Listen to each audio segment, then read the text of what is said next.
नमस्कार, डेली 24 भारत देख रहे हैं आप। मैं हूं आपके साथ हिमांशु दुबे। लोकसभा चुनाव 2024 के नतीजे आने के बाद बहुजन समाज पार्टी ने आज बड़ी बैठक बुलाई थी, जिसमें पार्टी की राष्ट्रीय अध्यक्ष और पूर्व मुख्यमंत्री मायावती ने बड़ा फैसला ले लिया है। दरअसल मायावती ने पार्टी के पदाधिकारियों के साथ बड़ी बैठक करी, जिसमें उन्होंने अपने भतीजे आकाश आनंद को फिर से एक बार अपना नेशनल कोऑर्डिनेटर नियुक्त कर दिया है। दरअसल चुनाव में पार्टी को मिली करारी हार को लेकर बसपा सुप्रीमो मायावती ने हार की समीक्षा और आगे की रणनीति को लेकर पार्टी पदाधिकारियों के साथ बड़ी बैठक बुलाई थी।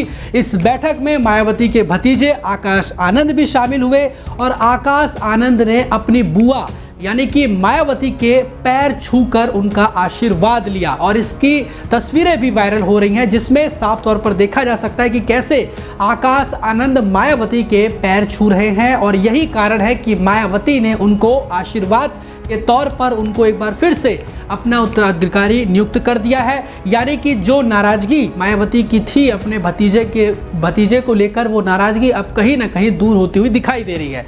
वही मायावती ने भतीजे आकाश के सिर पर जिस तरीके से हाथ रखा और पीठ थपथपाया, तो उससे ये जाहिर हो गया कि अब मायावती बड़ा पद या बड़ी जिम्मेदारी सौंपने जा रही हैं। और कुछ ऐसा ही हुआ।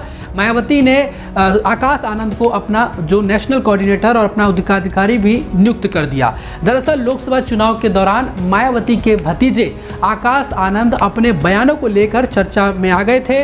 आकाश ने सीतापुर में जनसभा के दौरान बीजेपी सरकार पर जमकर निशाना साधा था, जिसके बाद उनके खिलाफ सीतापुर में केस दर्ज हो गया था।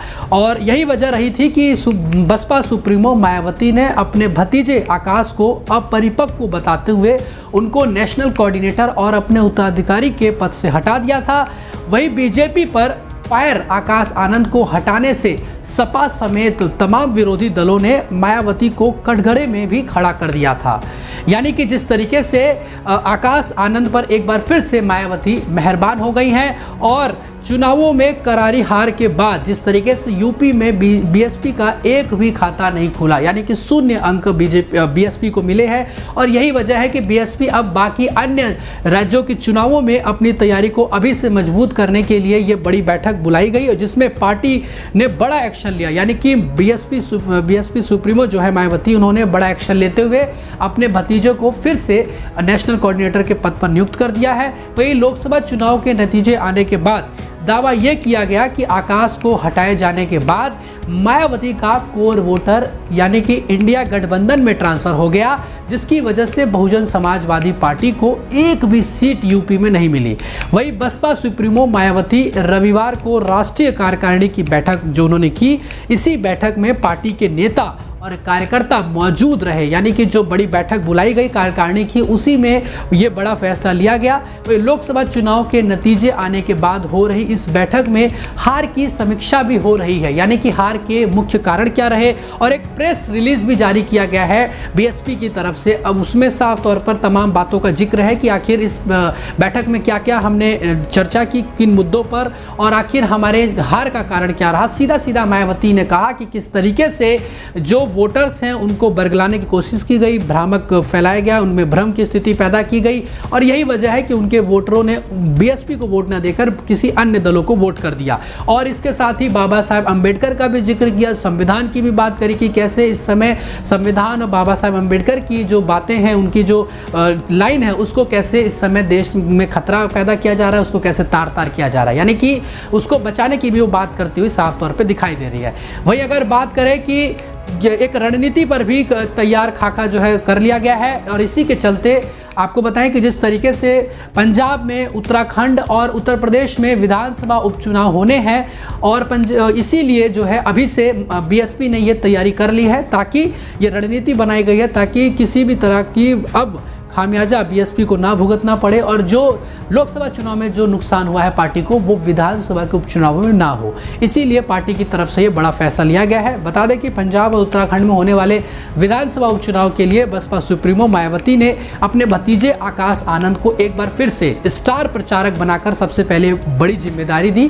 यानी कि जिस तरीके से वो अपने बयानों को लेकर हमेशा से चर्चाओं में रहते हैं और अपने बयानों के चलते ही उनकी मुश्किलें भी बढ़ गई थी, लेकिन पार्टी ने फिर भी उनको स्टार स्टार प्रचारक बनाकर यह साबित कर दिया कि अभी भी मायावती का उन पर भरोसा कायम है, इसलिए पार्टी ने उनको फिर से बड़ी जिम्मेदारी दी है। वही आकाश, बता दें कि आकाश जो है बहन जी के बाद दूसरे नंबर के नेता बीएसपी में माने जाते हैं। वहीं दूसरी ओर राष्ट्रीय कार्यकारिणी की बैठक में आकाश आनंद को बुलाने और मायावती के द्वारा भतीजे को आशीर्वाद देने से ऐसा माना जा रहा है कि जिस तरीके से आकाश आनंद को एक बार फिर पार्टी ने बड़ी जिम्मेदारी दी है। फिलहाल अब इससे यह तो स्पष्ट हो गया है कि बीएसपी सुप्रीमो मायावती ने अपनी जिम्मेदारी और जो आने वाले चुनाव में रणनीति जो पार्टी बना रही है उसमें आकाश आनंद का बहुत बड़ा रोल रहेगा। नेशनल कोऑर्डिनेटर के पद पे वो नियुक्त हुए हैं, तो निश्चित तौर पर न केवल यूपी बल्कि पूरे देश के अलग अलग राज्यों में भी उनके ऊपर एक बड़ी जिम्मेदारी होगी कि कैसे वो पार्टी को पुनर्स्थापित करते हैं, जीत दिलाते हैं। फिलहाल आकाश आनंद के पास जिस तरीके से बड़ा पद उनको मिला है और अब मायावती ने उन पर यह बड़ा भरोसा जताया है, अब तो देखना यह रहेगा कि इसका कितना फायदा आकाश आनंद पार्टी को पहुंचा पाते हैं और क्या वाकई में वो मायावती का दिल और भरोसा दोनों जीतने में कामयाब हो पाते हैं या फिर नहीं, और आकाश आनंद के नेशनल कोऑर्डिनेटर पद बनने से बीएसपी को कितना फायदा पहुंचेगा, ये तो खैर आने वाले समय में चुनावों में ही स्पष्ट हो जाएगा। फिलहाल अभी के लिए बस इतना ही। बाकी देश और दुनिया की तमाम बड़ी खबरों को देखने के लिए आप देखते रहिए डेली 24 भारत। नमस्कार।